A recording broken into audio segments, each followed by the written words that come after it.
Bonjour à tous, aujourd'hui nous allons analyser le quintet de lundi à Cagnes-sur-Mer, c'est le prix de Marseille, avec Francis Fougeret. Bonjour.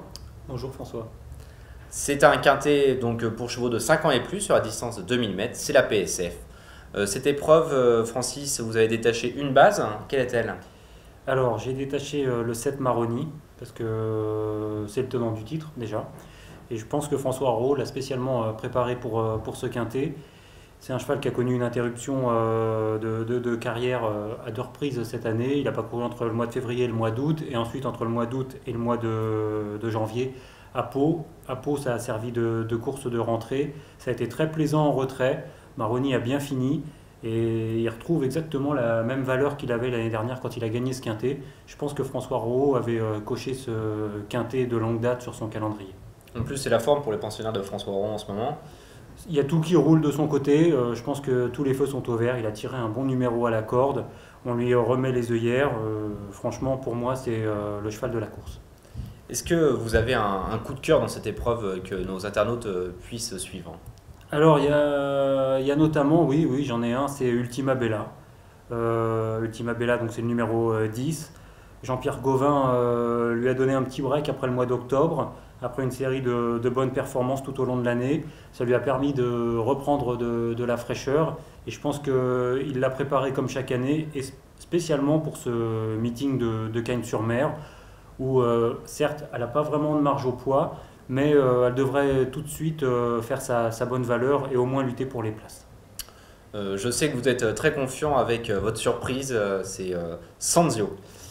Alors Sanzio, oui, très confiant, oui et non, pour moi c'est vraiment un coup de poker, quoi. Voilà, Sanzio c'est un cheval qui a montré de la qualité, il était pris en 40 de valeur et puis il a quand même déçu son entourage, donc il a été baissé progressivement au poids, ses dernières courses sont peu emballantes, mais attention, on lui met les œillères pour la première fois, il a tiré l'as à la corde, Franck Blondel sera en selle.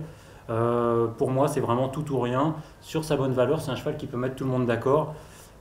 Il y a aussi la possibilité qu'il finisse nulle part. Je pense que son entourage est un peu dans le flou, mais ça peut être un coup de poker amusant.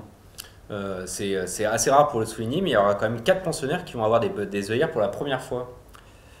Oui, avec les œillères australiennes notamment. Ouais, le Oui, oui. Chayalania, Paul Arena et Babel West. Et ça peut changer pas mal de choses. Paul Arena, par exemple, faut pas la condamner sur sa dernière performance. On peut la racheter, les œillères australiennes peuvent lui faire du bien. C'est des choses qui peuvent effectivement être prises en compte pour un prono et inverser des tendances à la baisse pour certains chevaux. D'autant plus que Paul Arena sera monté par Mirko Dumuro, le jockey italien qui vient de débarquer en France et qui a gagné hier sa première course. Sa première course, c'est un crack jockey. On n'a pas de doute sur le fait qu'il s'adapte très bien aux courses françaises. C'est un crack jockey, c'est un plus. Il faudra peut-être qu'il se fasse un petit peu la main sur les champs de course français, mais il n'y a pas de doute, c'est un plus sur Paul Arena. Pour les quintets, on le sait, c'est difficile de faire des interdits, voire des impasses. En plat, c'est encore plus difficile, mais est-ce que Francis, vous avez un interdit dans cette épreuve? Allez, on va se risquer. Moi, je vais tenter le 13 Blamard, parce que malheureusement, je l'ai vu courir les deux dernières fois, c'était assez triste. Mais voilà, de là à en faire un interdit total, c'est compliqué parce que c'est l'entraînement de Jean-Pierre Gauvin et on sait la réussite qu'il a depuis un an. On ne sait jamais, Blamard, sur son ancienne bonne valeur, il a tout à fait le droit de faire l'arrivée d'une course comme ça. Mais sur ce qu'on a vu les deux dernières fois, c'est très difficile de le mettre sur un ticket. En résumé, Francis, est-ce que vous pouvez nous donner une sélection de 8 chevaux? Alors, j'ai placé en tête le 14 Sanzio, le coup de poker comme on l'a dit, le 7 Maroni, le 5 Leloken, le 15 Happy Monster, le 10 Ultima Bella, l'As Chayalina, le 12 Pivoine et le 6 Quirinus. Merci Francis. Est-ce que pour nos internautes qui sont également des joueurs, vous avez un conseil de jeu à leur proposer? Oui, moi je m'appuierais sur, pour moi la base, le 7 Maroni, je ferai un couplet gagnant, je le mettrai avec les chevaux de ma sélection, ça donnerait un couplet gagnant, je réduit du 7, avec 14, 5, 15, 10, As, 12 et 6. Merci beaucoup Francis, merci à tous de nous avoir suivis et à la prochaine. À bientôt.